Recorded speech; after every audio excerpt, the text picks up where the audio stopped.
and the Pavilion of Prosperity. Self-restraint, harmony, and prosperity. Three words we don't hear about very often in Wisconsin government.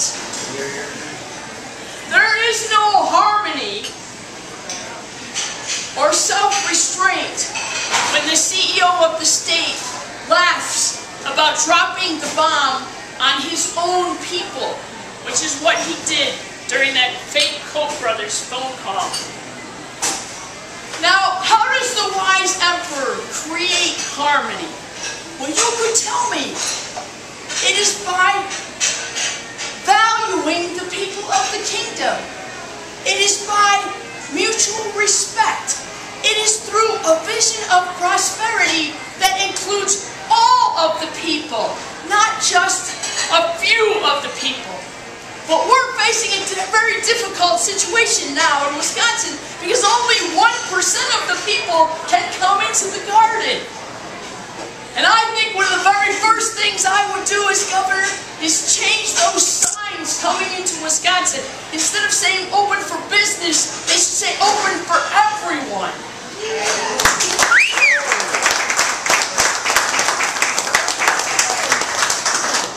Now we're at a crossroads in Wisconsin. We can go down that path of cronyism and corruption and division and deceit, and I could talk a long time about the deceit part. But I think there's a better way in Wisconsin. There's a better way to balance the state budget. And I was talking a little bit with some people about the state budget, and did you know that there were $2 billion more in the state budget than the last in 2009? Did you know that the governor says that he balanced the budget with a 3-point-something million deficit, and in 2009 there was twice that deficit? Did you know that this governor proposed the largest single delay of debt payments, refinancing a debt payment to avoid making that payment, the largest in history, in Wisconsin history? In his budget. Now, the Finance Committee said, we're not going to go there, we're going to write it down, we're going to pay more of our debt than you wanted to, Governor. But in the end, the governor, through the budget repair bill and the budget, did not pay more than $500 million in debt payments that were coming due. So when he says, I never kicked the can down the road, that is deceitful, that is dishonest, that is not the truth. And we also have a deficit.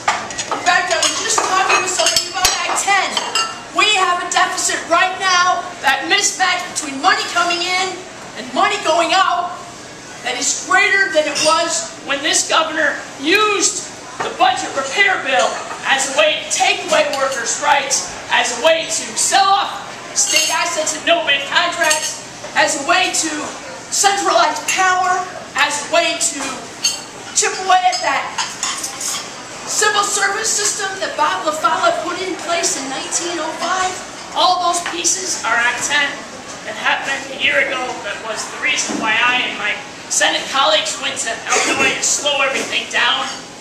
So there is a better way, and I know there's a better way because I have put together the numbers for an alternative budget, which I posted on my website, which pays for tech colleges. It pays almost all of the cuts, not all of them, but almost all of them, in K-12 education. It funds local government at the same level where it had been. It does things that needed to be done, like, for example, fully funding school breakfasts and school milk programs. I mean, come on, Governor, school milk? As well as funds to protect homeless veterans and to provide for personal loans for needy veterans. These are very, very basic programs that can be funded. Right now, when I'm looking at what's happening in Wisconsin, everywhere I go, I hear and see a sense of energy like there has never been in this state. An unbelievable sense of energy and enthusiasm. In places where there only used to be a handful of Democrats, like the hometown of my Senate colleague, Senator Grothman, in Washington County, in West Bend, where I was at a few weeks ago to help open their office, and there were 120 Democrats. Very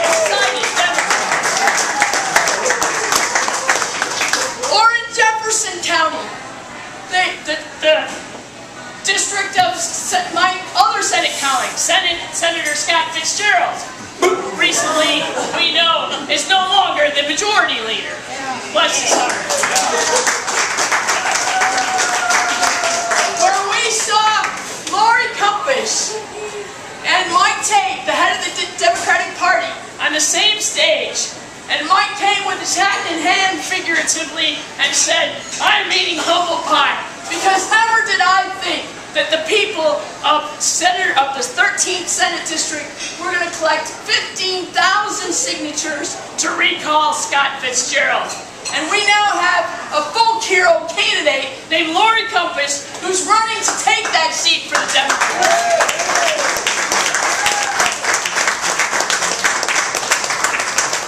And she is running a grassroots campaign that is very much from the real grassroots up. And everywhere I go, whether it's Menominee or Milwaukee, I hear and see the same kind of energy. We, ladies and gentlemen, are living in unprecedented times. I've never seen anything like this before. And I think about what we went through to collect all of those million signatures. And I'm reminded of a story in my district, in Black River Falls. A few weeks ago, I was at a rally. And at the rally was one of the legendary box carriers. Does anyone know who a legendary box carrier is? You do. It was the person, and many people, about 85 people, who carried the box of petitions from the U-Haul truck up the stairs to the Government Accountability Board to deliver those petitions. And Sheila Danielson was one of those people. She's from Black River Falls. And she said, when I picked up that box, it was very heavy. And in that box, she said with tears in her eyes, I felt the pain of someone losing a job, the heartbreak of a home in foreclosure, the fear of losing health insurance for my child. And I saw the lines of people, and I heard their cheers.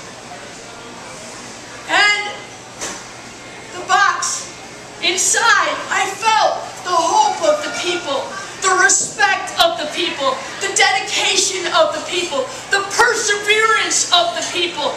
And as I climbed those stairs to the top of that Government Accountability Office, I felt that box grow as light as a feather. And the world saw the fruits of our labor when we delivered those petitions.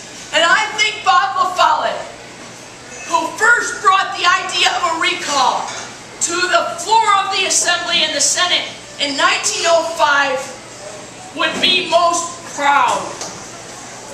Bob LaFollette said over and again, the cure for the ills of democracy is more democracy. And ladies and gentlemen, that is what is happening all over Wisconsin right now, like it has never been in 100 years. I believe we have an incredible opportunity to work together to change Wisconsin, to create the kind of Wisconsin that we know can happen, that respects the people and respects the workers. I know this can happen because I see it everywhere I go. Wisconsin needs a new beginning. We need to go back to go and start over again, a fella told me. We need a fresh start in Wisconsin government and politics. We do.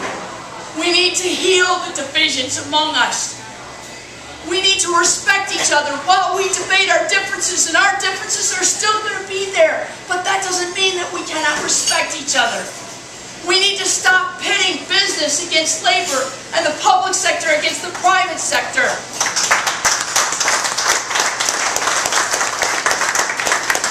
We are all suffering, and we are all in this together, and only by working together can we move forward. We need a governor, just like that emperor, who's going to govern with self-restraint. We need a governor who's going to be truthful about her intentions. We need a governor who's going to respect Wisconsin's traditions of good government, of open government, of full participation, of following the rules. And I will be that kind of governor. Oftentimes people say to me, Kathleen, what can you do about what's happening in Madison? Can't you change those people? And I say to them, I can only change one person, and that is myself. And I so live my life by the saying of Gandhi, be the change you want to see. So tonight, I have a challenge for you. We can all be the change we want to see. If you don't like money in politics, work for the candidate with less money. Be the change you want to see.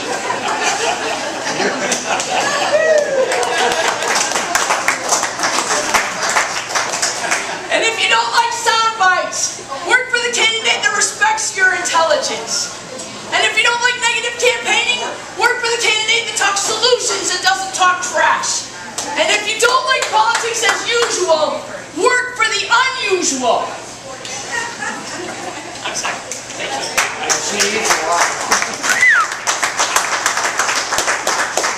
Now, we are trying to win in a time when our opponents have written the rules.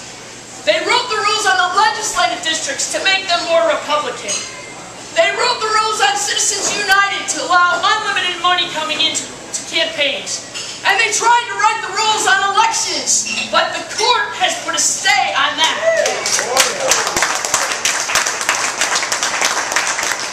But they have not rewritten the most important rule, and that is one person, one vote. And when people show out in an unprecedented way, we have the power of the people, and people can beat back money.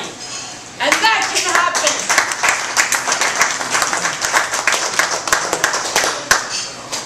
Right now, we must all take that bold and courageous step, just like the Wisconsin 14.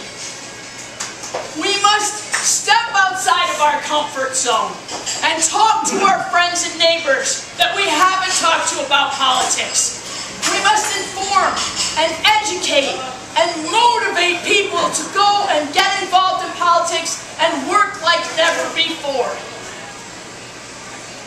Each one of us can be that change we want to see. And we know Wisconsin is ground zero, and our opponents are playing for keeps. And right now, they're playing for all the marbles right here in Wisconsin. But we can win. We can be that change we want to see. And when we are that change we want to see, our city changes, our state changes, and we change. And it can happen right here, right now, tonight. Thank you very much.